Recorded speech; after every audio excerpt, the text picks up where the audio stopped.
Olá, 18 de julho de 2019. Confira agora as principais notícias desta quinta-feira. Responsáveis por criar no Twitter lista de supostos estupradores, abusadores e pedófilos sem provas podem responder pelo crime de injúria. Homem acusado de matar o jovem Bruno em Pasto Lumiar presta depoimento e deve ser apresentado nesta quinta-feira. Na série especial, vamos conhecer uma das mais antigas vias da região tocantina, a antiga Estrada do Arroz. E mais, no quadro É da Sua Conta, a variação de preços dos combustíveis em diferentes regiões do estado. Fique ligado na TV Difusora e tenha um bom dia, Maranhão!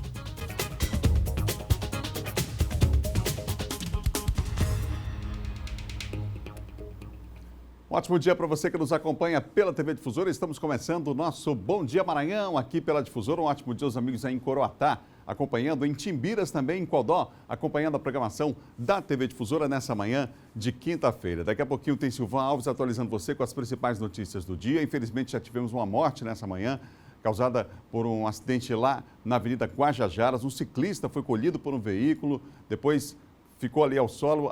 O carro que bateu nesse senhor se evadiu, saiu do local e a gente daqui a pouquinho vai tentar mais informações. Ainda não tinha sido identificado até ainda há pouco o nome do cidadão, estava de bicicleta, provavelmente indo para o trabalho e acabou sendo colhido por um veículo lá na Avenida Guajajaras. Daqui a pouquinho as informações aqui no Bom Dia Maranhão.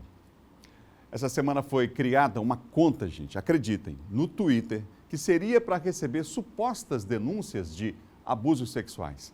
Em apenas um dia, mais de 3.000 pessoas estavam inscritas. O problema é que até uma lista de supostos estupradores, assediadores e pedófilos foi divulgada sem nenhuma prova e expondo, claro, as pessoas. Várias delas registraram ocorrência e algumas até tiveram que cancelar suas contas nas redes sociais. A página havia sido criada nesta semana e já tinha mais de 3.000 seguidores. Nela foi divulgada a lista que viralizou, foi parar em outras redes sociais e em aplicativos de conversas. A denúncia é grave. Os nomes divulgados seriam de estupradores, assediadores e pedófilos. O nome do Rickson foi listado. O estudante universitário está assustado com a repercussão. Eu nego totalmente o teor das acusações, né? E estou me sentindo com um misto de emoções entre tristeza e raiva e angústia. E isso para mim, que tenho uma família composta de mulheres, tenho 3 irmãs, tenho uma mãe, tenho pessoas a quem eu zelo, que eu considero pessoas muito próximas, que são mulheres. Isso para mim é uma ofensa total, você me vincular a uma lista não só machista, mas misógina, mas também assediadora e de estuprador e de criminosos. E me misturar uma lista desta me deixa uma pessoa muito, não só decepcionada, mas também quase como arrasado, né, em relação a essa situação. 6 outros homens citados na lista procuraram o Departamento de Combate a Crimes Cibernéticos da Superintendência Estadual de Investigações Criminais. Os autores da lista e de alguns comentários podem responder a um termo circunstancial de ocorrência. Existe uma portaria da Delegacia Geral, onde os crimes de menor potencial ofensivo, como difamação, injúria, calúnia, são de atribuição das delegacias dos bairros, né, dos distritos dos bairros. Neste caso, as pessoas que se dirigirem difamadas, caluniadas, que se dirijam aos bairros para fazer a ocorrência, né? E sabendo que tudo que for colocado, postado, tanto em Twitter como no WhatsApp, tudo que a pessoa coloca denegrindo, difamando ou caluniando a pessoa, pode responder por esses delitos. A polícia também orienta que, se algum dos crimes relatados de fato tenham acontecido, a vítima procure uma delegacia e registre um boletim de ocorrência para que o caso seja investigado. Se realmente aconteceu algum dos fatos que está sendo elencados, que as pessoas procurem as delegacias responsáveis, né, e com provas, com o mínimo de baseamento de provas, apresente à autoridade policial. É preciso separar as coisas. Uma coisa é a denúncia de abuso que precisa, que deve ser feita, não só pela vítima, mas todos nós podemos participar disso, né? Por exemplo, violência contra a mulher, né? A gente acabou aquela história de que briga de marido e mulher, ninguém mete a colher. Então, assim, a denúncia precisa ser feita, mas no local correto. Existe a polícia exatamente para que, depois da denúncia, haja investigação e a consequente punição, caso haja realmente um culpado nessa situação. Outra coisa é você cometer um outro crime, que é esse praticado quando você está atrás de um celular, de um computador, e que imagina de forma equivocada que há ali um anonimato. Não há. E há, inclusive, na lei já há uma determinação de punições para pessoas que cometem esse tipo de crime. Então, assim, passou da hora da gente parar com isso, né, e de uma vez por todas. Você imagina a situação, o cidadão tem, por exemplo, professores que foram incluídos nessa lista, sabe, outros profissionais, gente que cancelou nas redes sociais a sua conta porque estava recebendo diversos, sabe, ataques. Então, assim, você acusa hoje sem prova. E o pior, além da acusação sem prova acontecer, há o julgamento também sem nenhum embasamento, de forma absolutamente superficial das pessoas. E aí você acaba condenando essas pessoas no mundo digital. Essa que é a realidade. Então, assim, vamos parar com isso, né? Vamos primeiro... Gente que ontem, por exemplo, depois que saiu essa lista, compartilhou esse tipo de informação sem checar, de forma irresponsável. É tão criminoso quanto aquele que criou a conta no Twitter. Então, está mais do que na hora da gente ter um comportamento mais ético, moral, decente, também nas redes sociais, enfim, no mundo digital. É isso que a gente espera, é esse comportamento que a gente espera. Então, tem a denúncia, vai na delegacia e faz a denúncia, mas ficar divulgando esse tipo de informação também é um ato criminoso previsto em lei. E foi preso no interior do estado o homem apontado pela morte do jovem Bruno, que aconteceu no mês passado no sítio Natureza, em Pasto Lumiar. O suspeito prestou depoimento ontem mesmo na delegacia do Maiobão. André Lucas chegou à delegacia do Maiobão no fim da tarde desta quarta-feira. Ele foi preso na cidade de Santa Inês, a 250 quilômetros da capital. Ele é apontado como suspeito da morte de Bruno Rafael Silva, encontrado morto na casa em que morava no bairro Sítio Natureza, em Pasto do Lumiar, após uma festa de aniversário. A namorada da vítima, que também estava no local do crime, voltou a ser ouvida. Parentes dela e de Bruno Rafael chegaram a bater boca dentro da delegacia. Os ânimos precisaram ser contidos. E vocês vão pagar. Familiares e amigos da vítima pediram por justiça. Ele não vai se safar desse crime. Quem está dizendo sou eu, a tia-mãe do Bruno Rafael. Ninguém vai tirar ele da cadeia, ninguém vai tirar ele. Eu prometo que eu vou fazer justiça.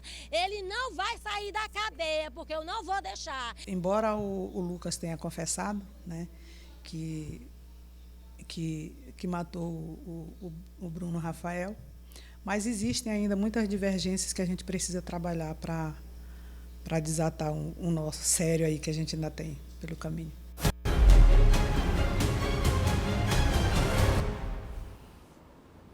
Silvão Alves, bom dia. Bom dia, Adalberto. Bom dia a todos. Você que está acompanhando desde o início, Silvão, esse caso do Bruno, a delegada falou aí, né? Existem ainda muitos nós que precisam ser desatados nessa investigação. Todo o mistério que envolve a morte desse rapaz aí, do Bruno Rafael, ele começa a ser desmontado agora com a prisão e o depoimento, as declarações prestadas pelo André Lucas, né? Tanto que a Secretaria de Segurança Pública dá uma coletiva de imprensa daqui a pouco para contar mais detalhes a respeito do crime. Novas prisões poderão ser efetuadas. Quer dizer, surgiu um fato novo no depoimento dele, que é o fato dele ter dito que o crime foi presenciado pela namorada, que ela teria sido pivô do desentendimento.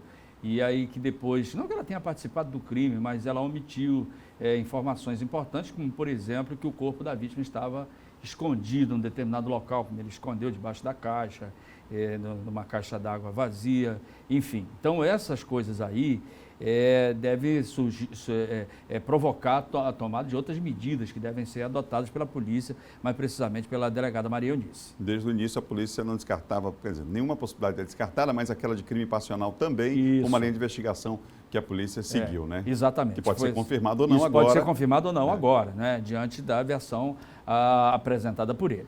É claro que outras pessoas que já tinham sido ouvidas, a delegada vai fazer a reinquirição. A Letícia, que no caso é a namorada, ela deve ser reinquirida, porque ontem mesmo, antes da chegada do André Lucas, a delegada chamou ela e conversou com ela novamente, perguntou se ela queria acrescentar alguma coisa importante, algum detalhe importante do depoimento dela, ela não quis, né? E aí, diante agora da versão nova apresentada por ele, a versão, no caso, no crime, ela deve ser reinquirida, deve ser chamada para prestar um outro depoimento.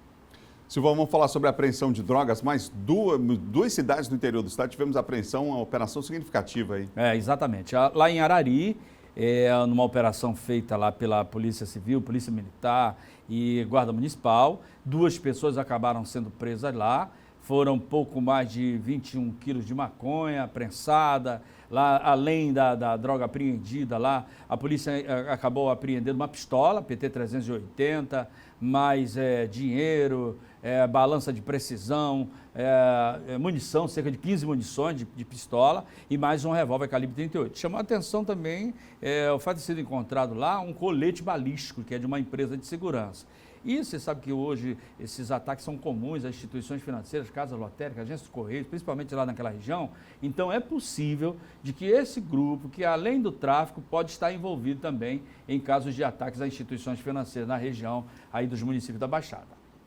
Obrigado, e teve Silvão. também, desculpe, Adalberto, lá em Timbiras também, foram quase 150 quilos de droga, também numa operação feita lá pela Polícia Civil, com mais 2 pessoas presas também. Até amanhã, Silvão. Ok, valeu, Adalberto. Bom dia. Silvão Alves, que apresenta de segunda a sexta aqui na Difusora o Bandeira 2. Bom, nós vamos ver agora imagens em tempo real das avenidas aqui na capital maranhense. Vem comigo, a gente começa com a Guajajaras, onde aconteceu aquele acidente que eu falei ainda há pouco, né?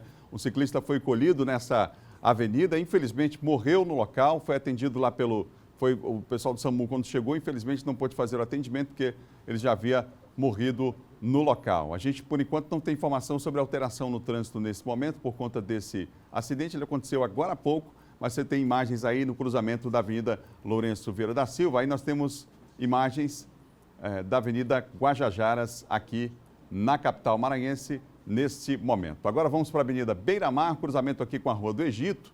Trânsito já maior agora no sentido São Francisco Centro. Você vê aí no detalhe da imagem.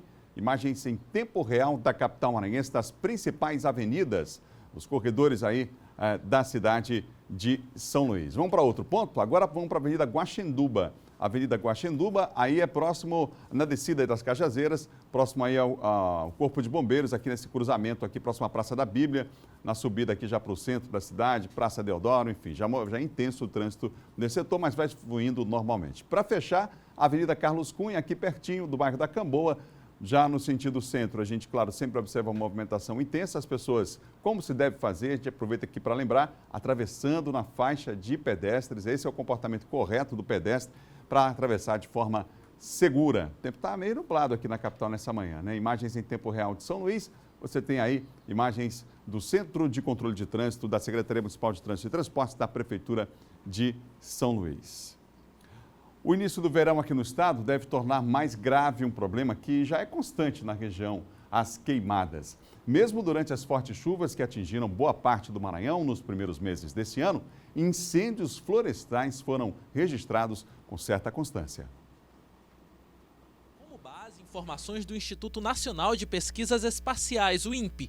Entre os dias 15 e 16 de julho, foram registrados em todo o país 4.188 focos de incêndio. Só no Maranhão, nesse período, foram 348 focos, dados que pontuaram o estado na 4ª posição entre os que tiveram maior quantitativo de ocorrências. Mesmo diante das estatísticas, a situação ainda é considerada sob controle. Esse número representa uma aferição por satélite.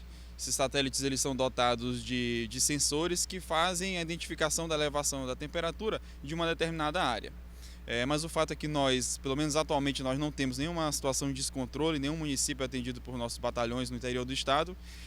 Mas aí ficamos em alerta, né, já que estamos entrando aí nesse cenário de seca no segundo semestre, comum no segundo semestre do nosso estado. No Maranhão, quando as chuvas cessam, é que o problema começa a surgir. Normalmente, os incêndios ocorrem mais cedo no sul do estado e mais tardiamente na região norte. Inúmeros fatores contribuem para o registro de queimadas, que vão desde o clima até a ação do homem. A maioria das ocorrências dessa natureza está associada à ação do homem. Então, nós recomendamos que pontas de cigarro não sejam jogadas em locais de vegetação, que braseiros ou fogueiras também não sejam abandonadas, assim que as pessoas se certifiquem de que o fogo realmente foi extinto. E no caso do homem do campo, que utiliza o fogo para a limpeza do terreno, que seja feito de forma controlada e com a comunicação dos órgãos competentes. De agosto em diante, o sinal de alerta é acionado. Por isso, o Corpo de Bombeiros orienta. Na presença de fogo, as equipes precisam ser acionadas antes que ele se propague e cause ainda mais danos. A gente tem o maior interesse de intervir o mais rápido possível, exatamente para que não ocorra um prejuízo maior para a sociedade. Então, nesses casos, a gente sempre pede que ligue para o telefone 93 e comunique a gente o mais rápido possível. Confira agora o nosso giro de notícias. A inadimplência de micro e pequenas empresas bateu novo recorde em maio, chegando a mais de 5 milhões de inadimplentes, segundo dados do Serasa Experian. O número é o maior da série histórica iniciada em março de 2016. No Maranhão, 80.546 micro e pequenas empresas estão inadimplentes. Os dados foram divulgados ontem. Os índices de junho e julho não foram divulgados. Na comparação com maio do ano passado, houve uma alta de 6,9% no número de empresas do segmento com dívidas em atraso. Em relação a abril, o aumento é de 0,5%. Foi divulgado hoje o resultado dos selecionados na lista de espera do programa Universidade para Todos. O ProUni, a comprovação de informações dos candidatos participantes na lista de espera, começa amanhã e vai até o dia 22 de julho. No total, o programa, que oferece bolsas de estudos em faculdades privadas para estudantes de baixa renda, abriu 169.226 vagas, um número recorde em relação às edições do ProUni de segundo semestre dos anos anteriores. A polícia piauiense está investigando uma ação criminosa em que um estudante maranhense, Gabriel Breno Nogueira, de 21 anos, foi alvejado com um tiro na cabeça no centro de Teresina. De acordo com a Polícia Militar, a vítima estava saindo da pensão onde mora para ir até o cursinho, quando foi abordada por um homem que estava em um veículo parado na esquina da pensão, esperando o estudante. Depois de atirar, o suspeito fugiu e ainda não foi identificado. Gabriel continua internado em estado grave no Hospital de Urgência de Teresina. O Ministério Público do Maranhão, atenção, entrou com uma ação pedindo a suspensão imediata de 22 academias que estão em funcionamento aqui na capital. Eduardo Ereceira vai falar com a gente qual o motivo dessa suspensão pedida pelo Ministério Público. É uma ação. Eduardo, bom dia.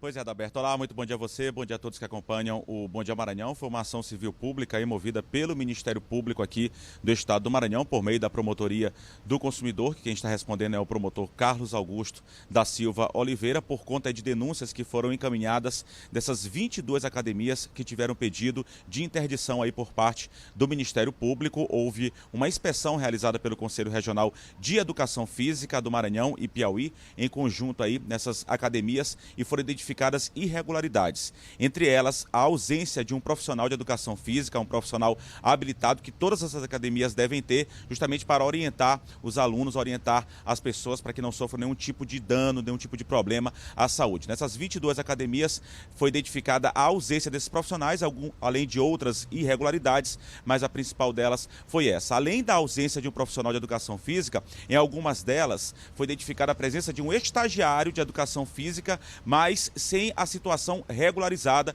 segundo os profissionais do Conselho Regional de Educação Física. Por conta disso, o Ministério Público pediu a interdição dessas 22 academias aqui na região metropolitana. São 17 academias aqui na capital São Luís, outras 4 academias no município de São José de Ribamar e uma academia em Passo do Lumiar. Além da questão da interdição, o Ministério Público também propôs uma audiência de conciliação entre os representantes dessa academia, também a presença dos clientes, das pessoas que estavam aí inscritas nessas academias e o próprio Ministério Público aqui do Estado do Maranhão. Adalberto.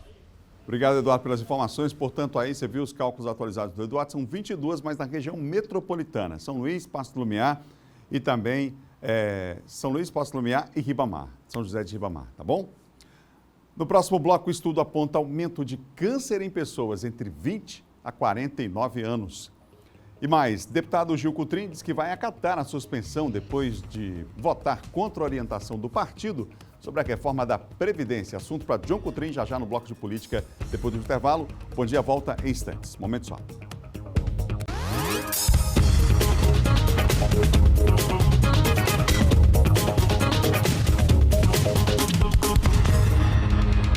De volta, Bom Dia Maranhão, ao vivo para todo o estado pela TV Difusora. E olha, nesse mês de férias deve aumentar o número de visitantes no único museu arqueológico da região tocantina, que fica em Imperatriz. É o Centro de Pesquisa em Arqueologia e História Timbira, ligado ao EMASul.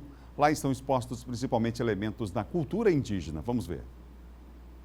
Logo na entrada do museu, o visitante é recebido com a simplicidade da roça.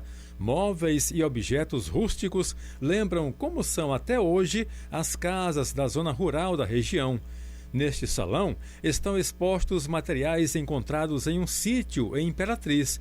Quem explica para a gente é a arqueóloga que cuida do museu. Aqui nós temos uma simulação do que seria uma escavação arqueológica, para ficar de forma mais didática, né, para o visitante visualizar como é que funciona essa escavação arqueológica, quais os procedimentos que são realizados. O Centro de Pesquisa em Arqueologia e História Timbira é ligado à Universidade Estadual da Região Tocantina do Maranhão, a UEMASul. Ganhou esse nome em homenagem aos povos Timbira. O nome Timbira vem exatamente por causa de uma das características que eles têm em comum, que é o amarrar. O Cushing Mendaju observou que dentre esses diversos povos que existiam aqui, eles tinham essa característica em comum, que eles utilizavam a palha para fazer adornos e para fazer objetos que eles utilizassem no dia a dia. O museu fica aberto de 8 da manhã ao meio-dia e das 2 às 6 da tarde. A entrada é de graça. No primeiro semestre deste ano, o museu recebeu a visitação de cerca de 2.000 pessoas. O Douglas é estudante do 8º período de História na UEMASul. Para ele, o museu é uma importante fonte de pesquisa. Isso é muito importante para a questão da desconstrução da imagem muito preconceituosa, muito genérica, que a gente sempre aprende acerca dos indígenas. Objetos em cerâmica, rochas, todo o material exposto no museu é resultado de doações de pesquisadores, povos indígenas e também da comunidade. O Sebastião veio da aldeia Escavado, no município de Fernando Falcão. Trouxe artesanato. Alguém que eu queremos carregar o tora, corrido e ganhar isso é cultura. Isso aí.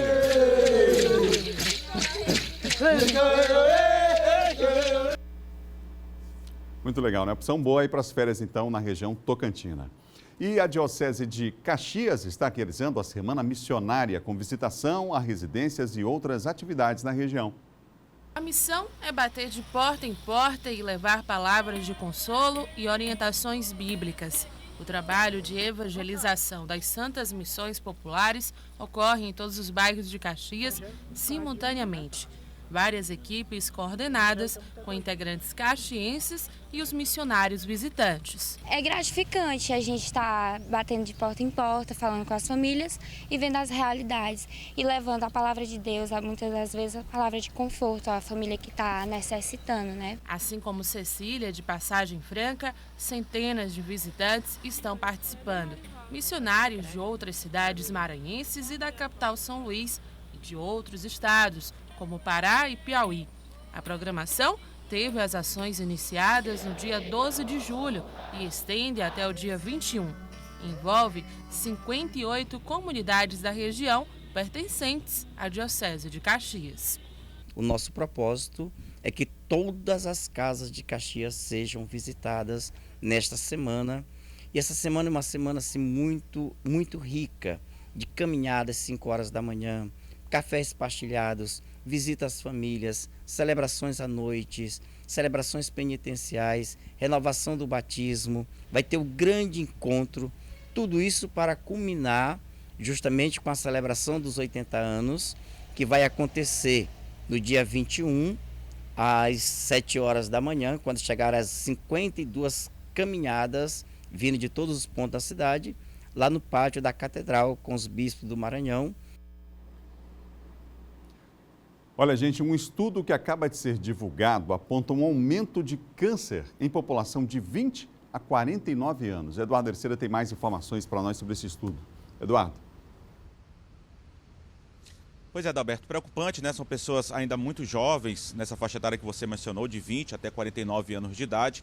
Essa pesquisa que foi feita entre os anos de 1997 e 2016. A gente está aqui com a relação dos casos de câncer que tiveram maior crescimento aí em relação nesse período do ano que foi observado nesse levantamento. Foram aí os de câncer na glândula tireoide, foi o que teve maior crescimento, maior elevação, chegou a 8,8% entre os anos de 97 e 2016. O de de próstata 5,2% e o de cólon e reto 3,4%. Esse estudo que foi feito pelo Observatório de Oncologia e teve como tema câncer antes dos 50, como eu disse, pessoas ainda muito jovens, de 20 até 49 anos de idade. Outro dado preocupante nesse levantamento envolvendo essa questão do câncer é a questão da mortalidade das pessoas que acabam adquirindo o câncer durante a vida. O maior percentual foi o câncer no corpo do útero, que chegou aí, subiu 4,2% por ano. O outro tipo, seguindo aí depois do câncer no corpo do útero, foi o de cólon e reto, teve um aumento aí de 3,2%, o de mama 2,5%, o da cavidade oral 1,2% e o de colo de útero teve um aumento aí de 1% ao ano. Esses dados, esse levantamento é importante porque todos esses dados, esse levantamento está sendo debatido, está sendo repassado esses números ao Ministério da Saúde para que haja um debate, um diálogo, para que seja mapeado essas áreas onde estão acontecendo esses maiores casos, onde a preocupação é ainda maior, para que se haja atividades, ações nos serviços públicos voltados para a área da saúde, dependendo da região do país. Então, por conta desse levantamento, é feito esse mapeamento pelo Ministério da Saúde para trabalhar na questão da prevenção desses casos de câncer e também no tratamento àquelas pessoas, os pacientes que adquiriram o câncer durante a vida. A gente volta com você, Adalberto. Obrigado, Eduardo, pelas informações. Daqui a pouquinho, Eduardo volta circulando pela cidade trazendo informação para você. Agora é hora da participação do nosso colunista de política, John Coutrin.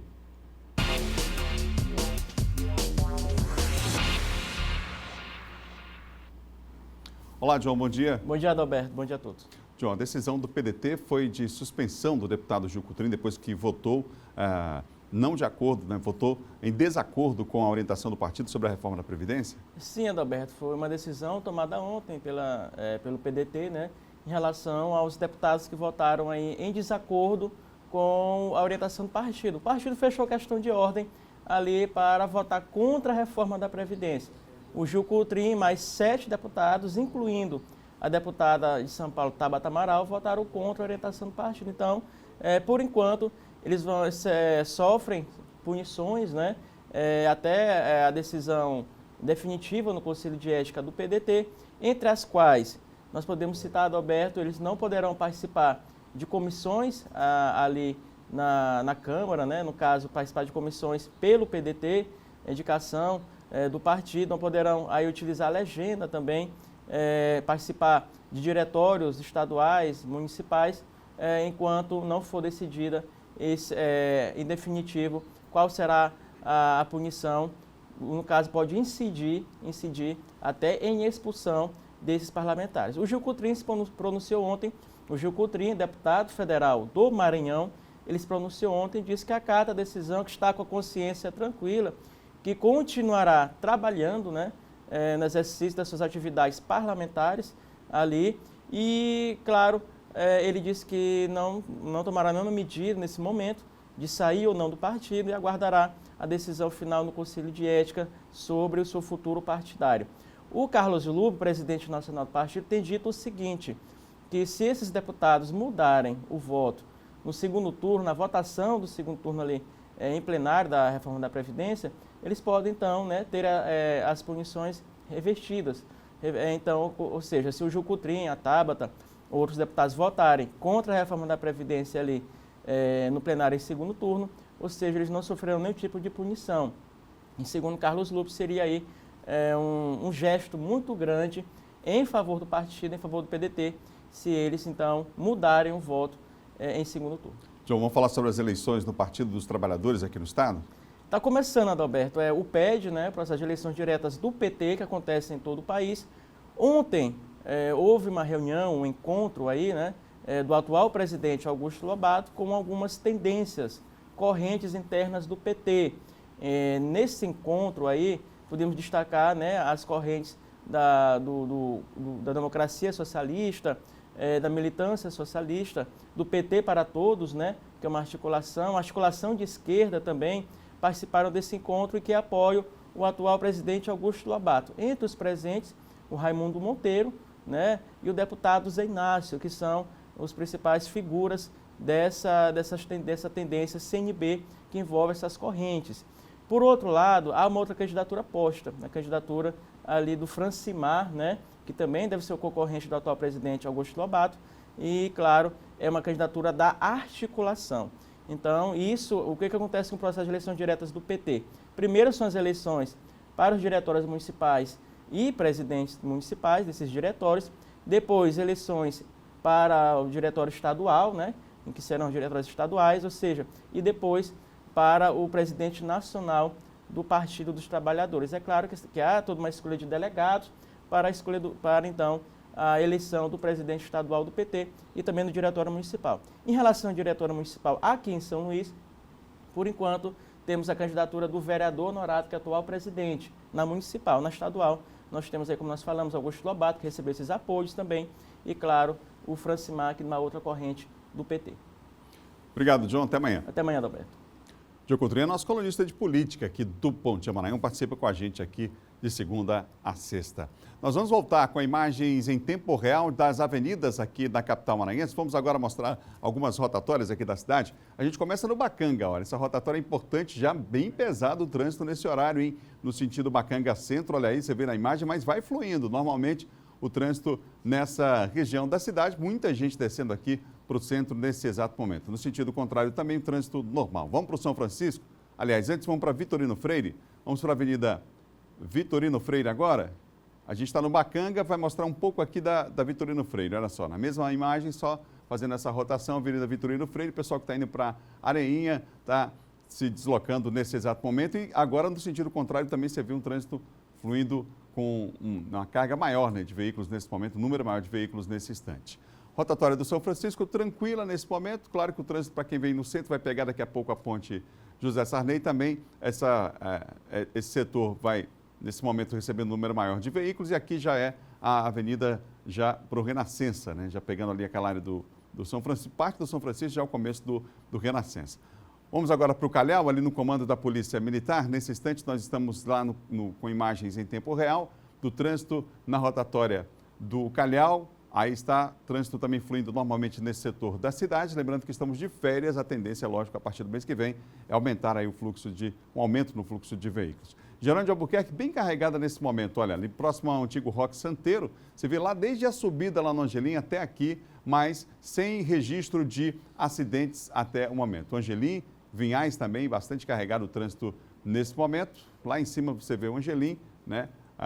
Já o trânsito desde ali já começa a ficar mais complicado, mas vai fluindo sem registro de acidentes, portanto, nesse instante, nessas avenidas que nós mostramos para você aqui em tempo real no Bom Dia.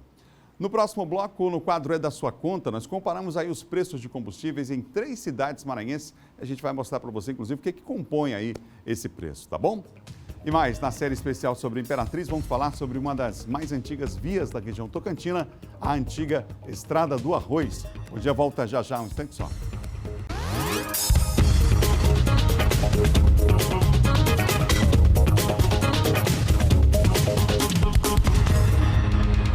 Estamos de volta com o Bom Dia Maranhão, ao vivo para todo o estado aqui pela TV Difusora. E agora nós vamos falar sobre economia.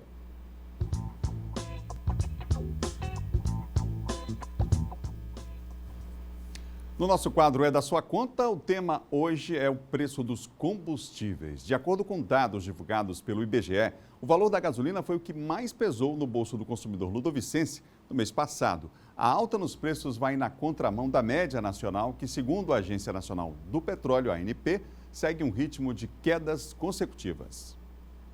Depois de muitos meses com aumentos consecutivos, o preço dos combustíveis está caindo em todo o país.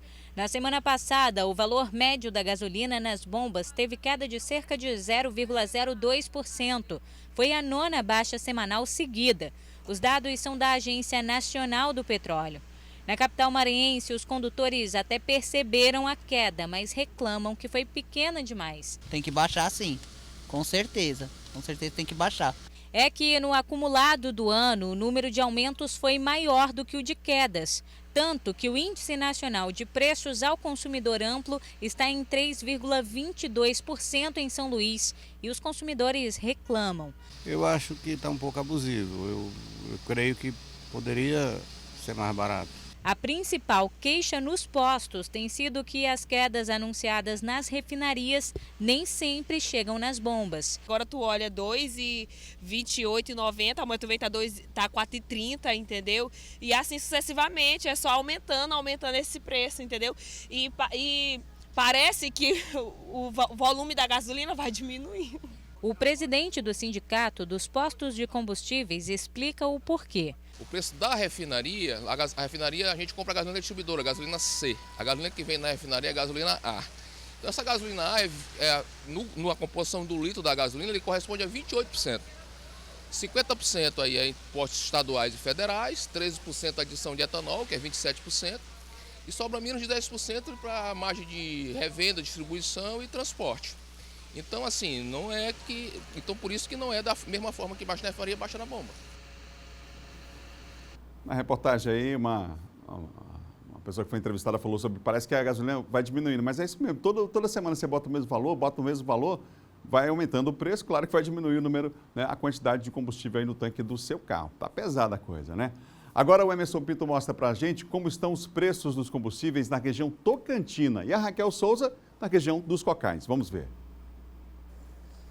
E aqui em Imperatriz, quando o preço começou a sofrer queda no valor do litro da gasolina, era praticado em até R$ 4,59. Em alguns postos era possível encontrar até R$ 4,60. Quando o PROCON iniciou a fiscalização, esse valor foi caindo e hoje a média praticada aqui na cidade é de R$ 4,39. Aqui em Imperatriz são 60 postos de combustíveis e nós fizemos uma pesquisa em 8 postos que ficam concentrados aqui na região central e também na área do entroncamento, próximo à BR-010. E nesses locais encontramos realmente o litro da gasolina a R$ 4,39 e postos também que estão praticando este valor um pouco mais abaixo, como R$ 4,35 e até com a diferença de 10 centavos. Encontramos 2 postos que estão vendendo a gasolina por apenas R$ 4,29 o litro. Inclusive, nestes locais estão se formando fila. Os proprietários de veículos estão indo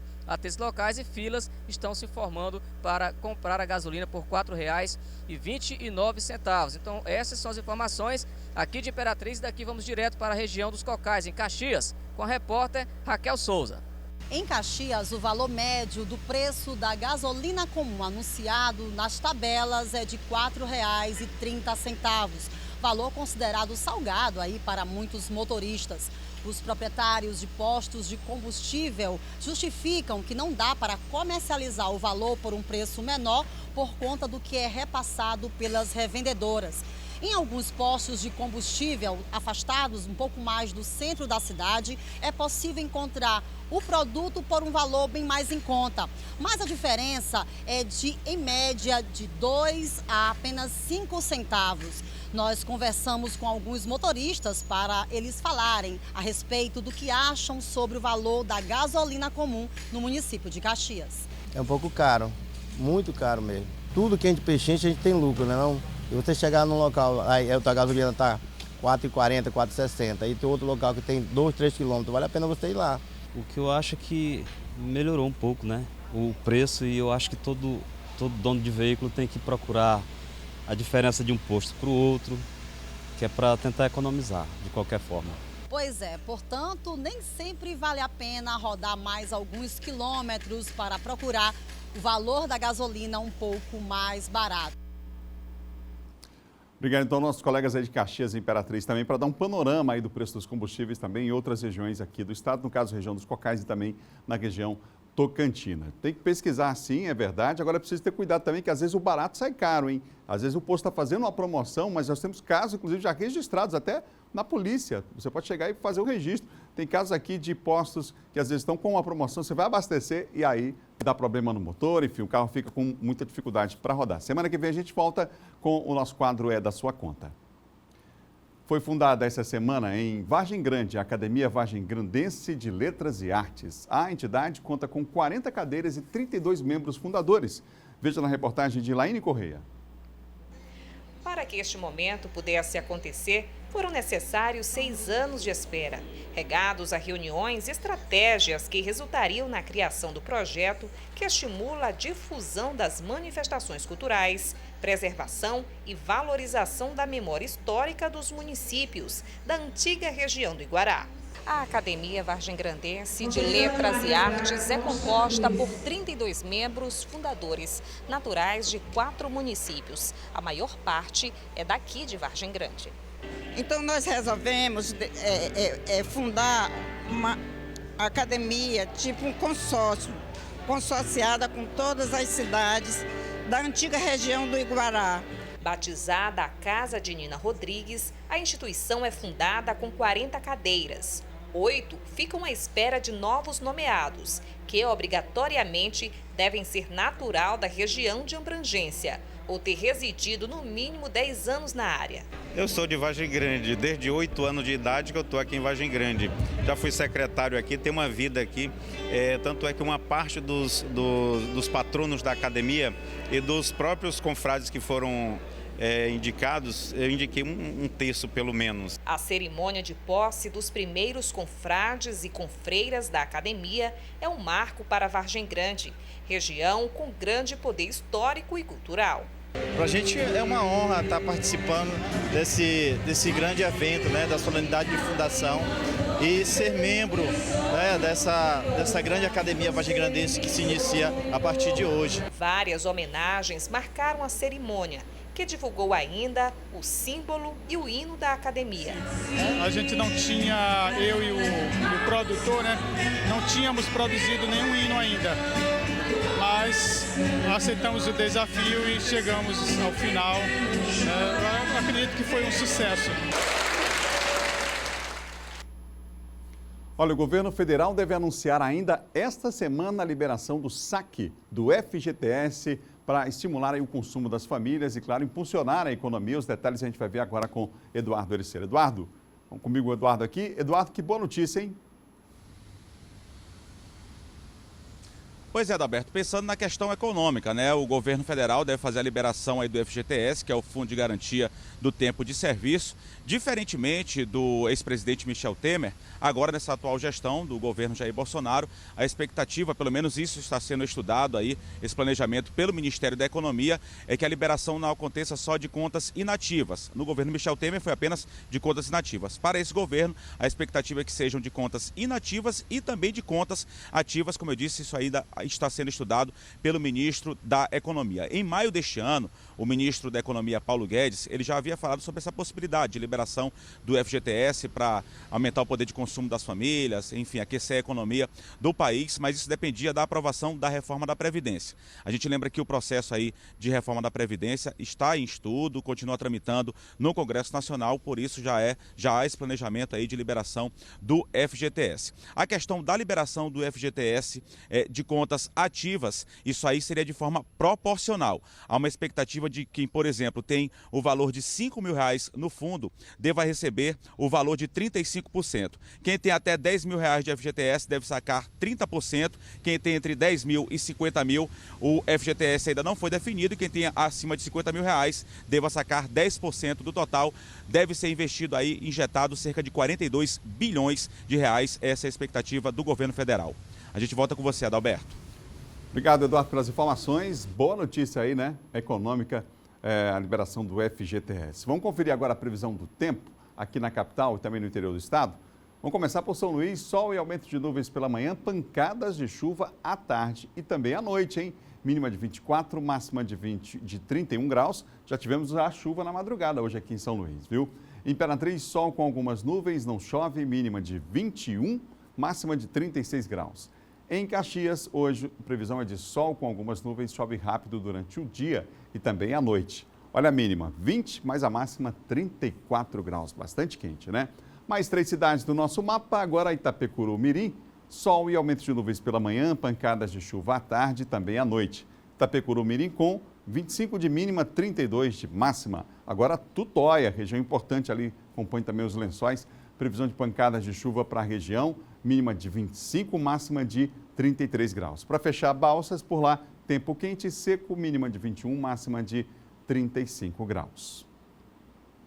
Olha, na quarta reportagem especial sobre Imperatriz, nós vamos mostrar hoje uma estrada importante para a região e a mais antiga, a chamada Estrada do Arroz.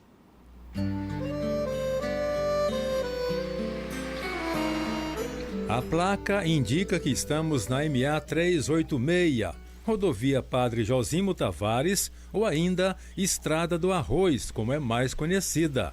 A rodovia é de 60 quilômetros que liga Imperatriz ao município de Cidelândia, apesar de ser uma das vias de acesso mais antigas da região, só foi pavimentada há apenas 3 anos. A maior dificuldade para nego ir, porque eram os córregos muito... O garapé que tinha não tinha ponte, andava, fazia mesmo, era atravessando com carga nas costas. Carro não existia. Na região vivem cerca de 35 mil pessoas, distribuídas em 25 comunidades rurais e povoados. A povoação da estrada começou com retirantes cearenses e pernambucanos, que se instalaram na região fugindo da seca que assolou suas regiões na década de 1950. O nome Estrada do Arroz se deu por ser uma via importante no escoamento e produção de arroz, principal insumo agrícola do município na década de 1950, tendo inclusive produção recorde em Imperatriz. Aliás, município que não detém mais que 10% do tamanho que tinha na época. Imperatriz tinha mais de 15 mil quilômetros quadrados no começo.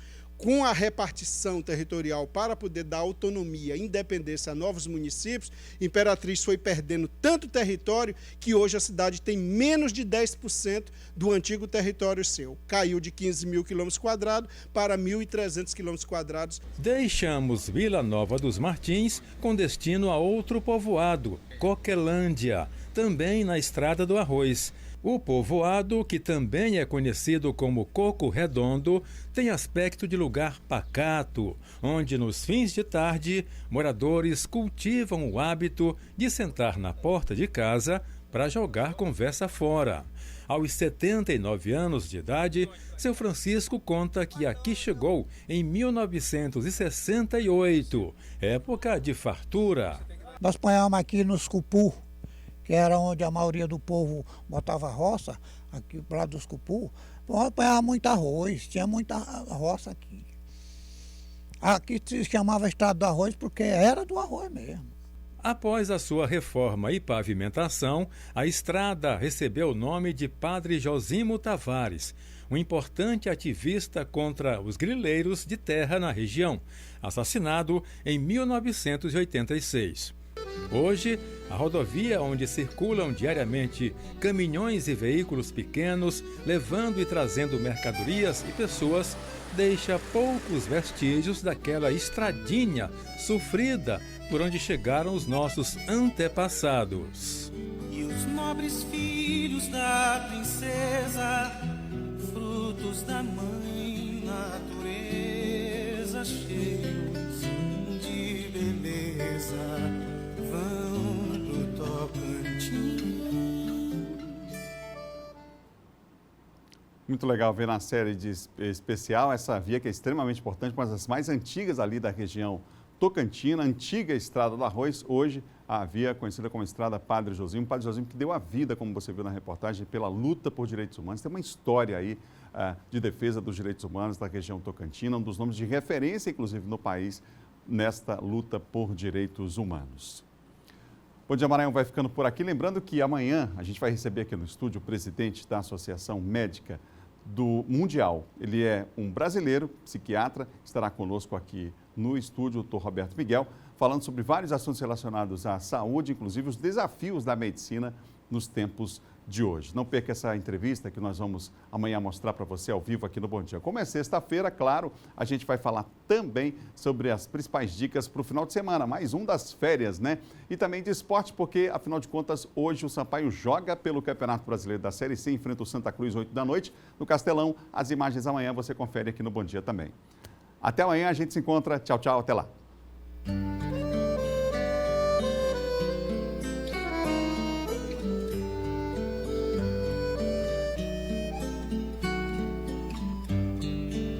Do lado daquela cidade existe um rio de eternidade, amores barcaças e barrancas e capins. Tucunaré